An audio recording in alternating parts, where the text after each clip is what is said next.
कि प्रमुख अतिथि के रूप में आपने हमारा आमंत्रण स्वीकार कर इस कार्यक्रम का शोभा बढ़ाते हुए आज आप प्रमुख अतिथि का कर्तव्य निर्वहन किया। इसके लिए आपको राष्ट्रीय एकता अभियान की तरफ से बहुत बहुत धन्यवाद। और ऐसे ही आप अभियान के गार्जियन के रूप में हमारे साथ रहेंगे, इसका भी मैं आशा करता हूँ। कार्यक्रम के अतिथि पूर्व मंत्री, लोसपा के कद्दावर नेता माननीय श्री अनिल झा जी, जो कम समय में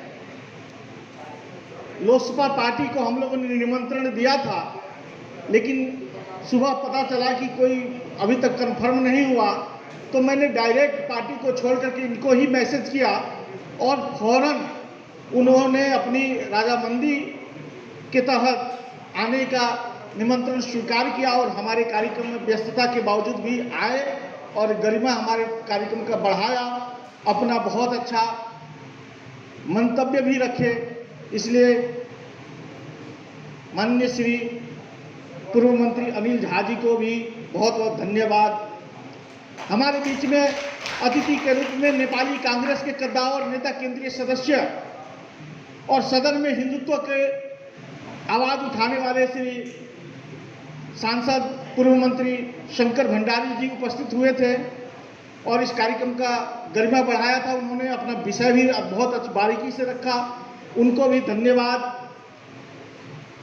हमारे सनातन धर्म के अंदर जो किरात संप्रदाय है, उस किरात संप्रदाय के जो गुरु हैं डॉक्टर चंद्र शेरपा लिंबू जी, जिन्होंने इस कार्यक्रम के अतिथि के आसन और निमंत्रण को स्वीकार करके इस कार्यक्रम का गरिमा बढ़ाया, उनको भी बहुत बहुत धन्यवाद। राष्ट्रीय एकता अभियान के वरिष्ठ नेता, संविधान सभा के सदस्य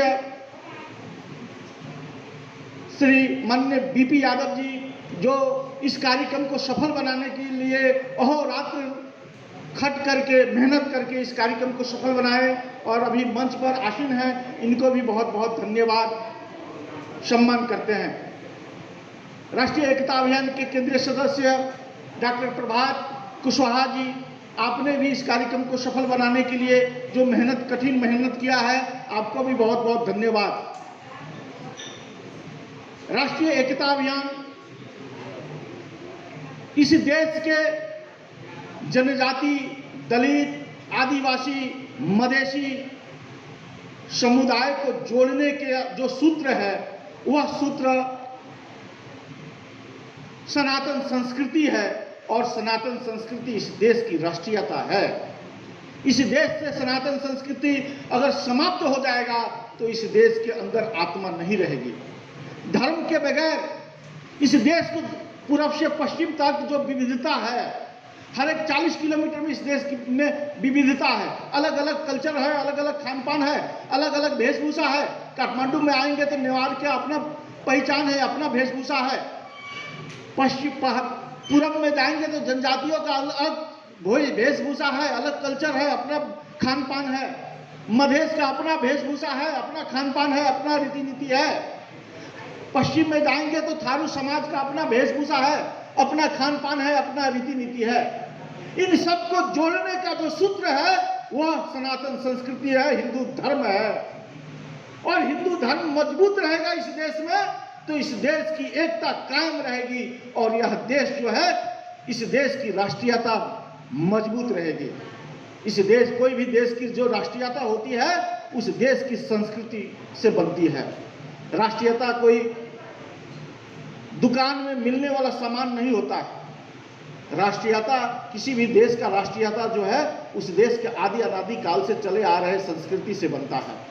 और इस देश का, नेपाल का आदि अनादि काल से जो चला आ रहा संस्कृति है, यह संस्कृति जो है सनातन संस्कृति है और सनातन संस्कृति ही इस देश की राष्ट्रीयता है।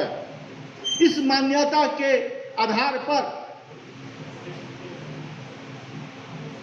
राष्ट्रीय एकता अभियान संघीय हिंदू गणतंत्र को लेकर के आगे बढ़ा हुआ है और निश्चित रूप से इस देश में विधर्मियों का जो दुष्प्रचार चल रहा है, धर्मांतरण का जो गतिविधि चल रहा है, षड्यंत्र चल रहा है, मधेश में जिहाद का नाम पर जो विदेशी घुसपैठ चल रहा है, इन सब को जब तक नहीं रोकेंगे तब तक इस देश की राष्ट्रीयता मजबूत नहीं होगा। इसलिए यह राष्ट्रीय एकता अभियान इन सब षड्यंत्रों को चीरते हुए इस देश के संस्कृति को आगे बढ़ाने के लिए आगे बढ़ा हुआ है। और निश्चित रूप से आज इस कार्यक्रम में पूर्व वक्ता लोग सब लोगों ने विषय रखा और राष्ट्रीय एकता अभियान, मैं आप लोगों को विश्वास दिलाना चाहता हूं, राष्ट्रीय एकता अभियान जो अपने अवधारणा पत्र सार्वजनिक किया है, उस अवधारणा पर किंचित भी इधर उधर नहीं करके एक एक अक्षर, एक एक लाइन को पालना करते हुए इस देश को संघीय हिंदू गणतंत्र स्थापना कराएगा, यह मैं आप लोगों को विश्वास दिलाना चाहता हूं। जब तक यह देश संघीय हिंदू गणतंत्र स्थापित नहीं होता है, तब तक हम लोग चैन से नहीं सोएंगे, हम लोग चैन से भोजन नहीं करेंगे, हम लोग चैन से कोई अपना व्यक्तिगत काम नहीं करेंगे, यह विश्वास दिलाता हूं। और यह देश जिस तरह से आज इस कार्यक्रम में हम ये अनुपम फूडलैंड वाले पूछे थे कल की कितना संख्या होगा, तो हम लोगों ने सोचा था कि 50 लोग आ जाएंगे, 100 लोगों को सूचना करेंगे तो 50 लोग आ जाएंगे।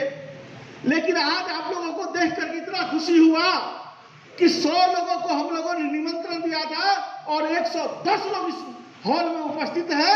यह सबसे बड़ी उद्घोष है कि यह देश संघीय हिंदू गणतंत्र बनेगा। निश्चित रूप से आज बहुत ज्यादा बोलने का विषय नहीं है, आप लोगों के साथ बैठने का, बोलने का मौका मिलता रहता है, इसलिए हमारे अतिथि लोगों को आप लोगों ने बहुत धैर्य रख करके धैर्यता के साथ सुना, इस कार्यक्रम का गरिमा बढ़ाया। इतना कहते हुए और एक बार कुछ नारा लगा करके इस कार्यक्रम का समापन, और समापन के बाद सब लोग जलपान करके ही जाएंगे, ये आग्रह करते हुए सब लोग एक बार दोनों हाथ उठाएंगे। जय सिया राम, जय सिया राम, जय सिया राम।